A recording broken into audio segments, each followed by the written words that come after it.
Buenos días, Dios.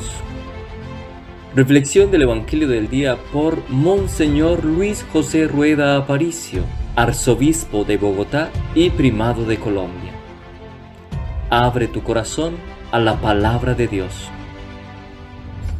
Es hermoso ver bajar de la montaña los pies del mensajero de la paz.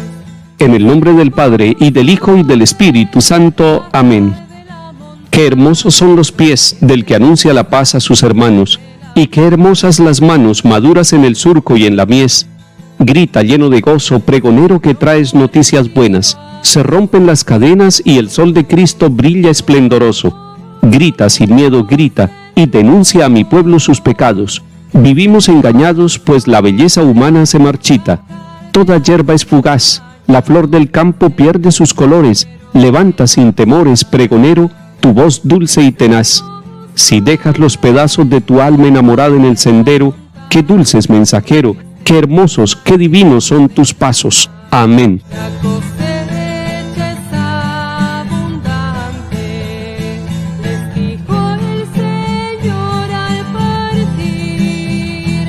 Es hermoso ver bajar de la montaña los pies del mensajero de la paz. Lectura de la carta del apóstol San Pablo a los Gálatas, capítulo 2. Hermanos, transcurridos 14 años, subí otra vez a Jerusalén en compañía de Bernabé, llevando también a Tito. Subí por una revelación. Les expuse el evangelio que predico a los gentiles, aunque en privado a los más representativos, por si acaso mis afanes de entonces o de antes eran vanos. Al contrario, vieron que Dios me había encargado de anunciar el evangelio a los gentiles como a Pedro de anunciarlo a los judíos. El mismo que capacita a Pedro para su misión entre los judíos, me capacita a mí para la mía entre los gentiles. Reconociendo pues el don que he recibido, Santiago y Pedro y Juan, considerados como columnas, nos dieron la mano a Bernabé y a mí en señal de solidaridad, de acuerdo en que nosotros fuéramos a los gentiles y ellos a los judíos. Una sola cosa nos pidieron, que nos acordáramos de sus pobres, y esto lo hemos tomado muy a pecho. Pero cuando Pedro llegó a Antioquía, tuve que encararme con él porque era reprensible. Antes de que llegaran ciertos individuos de parte de Santiago, comía con los gentiles, pero cuando llegaron aquellos, se retrajo y se puso aparte, temiendo a los partidarios de la circuncisión. Los demás judíos lo imitaron en esta simulación, tanto que el mismo Bernabé se vio arrastrado con ellos a la simulación. Ahora que cuando yo vi que su conducta no cuadraba con la verdad del Evangelio, le dije a Pedro delante de todos: si tú, siendo judío, vives a lo gentil y no a lo judío, ¿cómo fuerzas a los gentiles a las prácticas judías? Palabra de Dios. Te alabamos, Señor.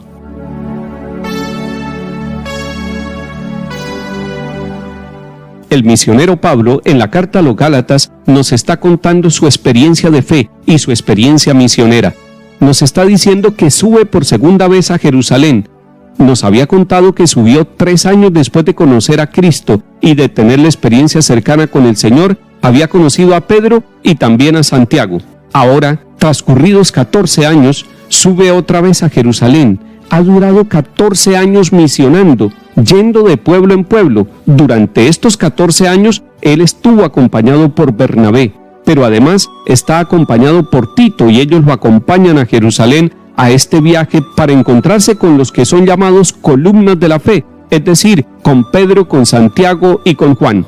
Es muy interesante que un misionero de la calidad de San Pablo, después de 14 años de estar predicando, busque humildemente encontrarse con los pilares de la fe. Busque encontrarse con Pedro. ¿Eso qué nos está diciendo? Que Pablo quería saber si lo que estaba predicando, si el evangelio que él estaba anunciando durante todo este tiempo, lejos de los apóstoles, en distintos lugares y con distintos peligros, había sido realmente un evangelio ceñido a la verdad que Cristo quería que anunciáramos, o estaba anunciando una verdad simplemente personal y humana. Es un acto de humildad porque él reconoce que él es humano y que puede equivocarse en la predicación y que por tanto necesita ir a la fuente principal, que son los mismos apóstoles. Es un acto de fe porque reconoce a Pedro, a Santiago y a Juan como los pilares, como los discípulos que estuvieron con el Señor. Pero además es un acto de eclesialidad. Y por eso es muy importante que nosotros, hombres y mujeres, siendo misioneros, llamados a anunciar el Evangelio con nuestra vida y con nuestra palabra, siempre estemos bebiendo de la fuente que es la Iglesia.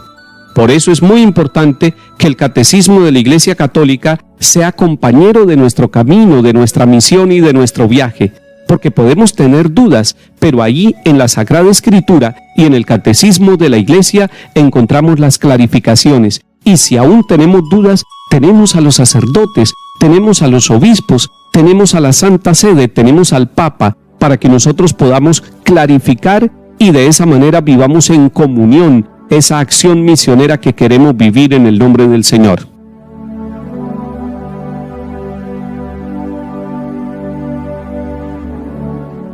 Salmo 116.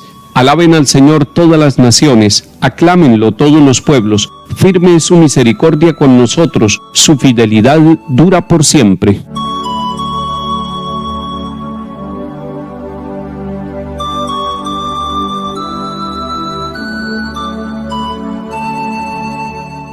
Lectura del Santo Evangelio según San Lucas, capítulo 11. Una vez que estaba Jesús orando en cierto lugar, cuando terminó, uno de sus discípulos le dijo: Señor, enséñanos a orar como Juan enseñó a sus discípulos. Él les dijo: cuando oren digan: Padre, santificado sea tu nombre, venga tu reino, danos cada día nuestro pan del mañana, perdónanos nuestros pecados, porque también nosotros perdonamos a todo el que nos debe algo, y no nos dejes caer en la tentación. Palabra del Señor.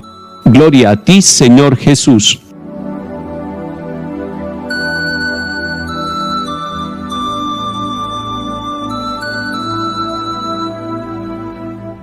Contemplemos en este capítulo 11 de San Lucas a Jesús orando. Y contemplar a Jesús orando lo convierte a Él en nuestro maestro de oración. Contemplarlo a Él orando nos motiva para la oración. La oración nos hace bien, la oración nos saca de los ambientes de duda, la oración nos da la fortaleza para el trabajo de cada día, la oración nos da la alegría del contacto con el Señor, la oración nos da sabiduría, la oración le da paz a nuestro corazón, la oración nos hace misioneros. No puede haber un misionero o misionera que no ore al estilo de Jesús. Él es el gran misionero, pero es un misionero orante. Jesús está orando, no solamente para darle testimonio a sus discípulos para que lo vean orando, sino porque Él necesita la oración, necesita el contacto con Dios Padre. Los papás y las mamás que son misioneros y los primeros misioneros dentro de la familia también necesitan oración. Orar por sus hijos, orar el uno por el otro como esposos, orar para que puedan cumplir esa misión hermosa, delicada, difícil, pero tan importante que el Señor les confió dentro de su propio hogar. Jesús está orando y uno de los discípulos se le acerca y le dice: Señor, enséñanos a orar. Nosotros también tendríamos que decirle: Señor, enséñanos a orar. Y todos tenemos que aprender a orar. Nadie puede decir: yo ya soy un maestro de oración, yo empiezo a repetir palabras y con eso hago una oración, y esa es la oración que le agrada a Dios, y esa es la oración que yo quiero decirle al Señor. Recordemos que la oración es movida por el Espíritu Santo, y recordemos que la oración además va acompañada de los sentimientos de nuestro corazón. El Catecismo de la Iglesia Católica, en el número 2697, nos habla de la vida de oración. Y nos habla de la oración vocal, es decir, de la oración que podemos decir con nuestros labios. Se hace también la oración silenciosa de la meditación. Y nosotros, los seguidores de Cristo, deberíamos aprender a equilibrar entre la oración vocal, la oración que se dice para que otros la escuchen, y la oración mental, la meditación para que nosotros podamos contemplar en la oración la presencia misericordiosa de Dios. Lo que sí es cierto es que debemos acercarnos al Señor y decirle como el discípulo: Señor, enséñanos a orar. Dígale eso hoy al Señor. Dígale desde por la mañana que le enseñe a orar. No diga que usted sabe orar, que usted es un maestro o una maestra de oración y así tenga mucha experiencia en la oración. Dígale con humildad como este discípulo: Señor, enséñanos a orar. Y Él nos dirá: cuando vayan a orar, dirijan esa oración al Padre. Por eso es que en la Iglesia, y sobre todo en la celebración de la Eucaristía, todas las oraciones van dirigidas al Padre por Cristo en el Espíritu Santo. Señor, enséñanos a orar. Enséñanos a orar con la Iglesia y con nuestra propia familia. Enséñanos a orar con palabras y con el silencio de nuestra vida. En el nombre del Padre, y del Hijo, y del Espíritu Santo. Amén.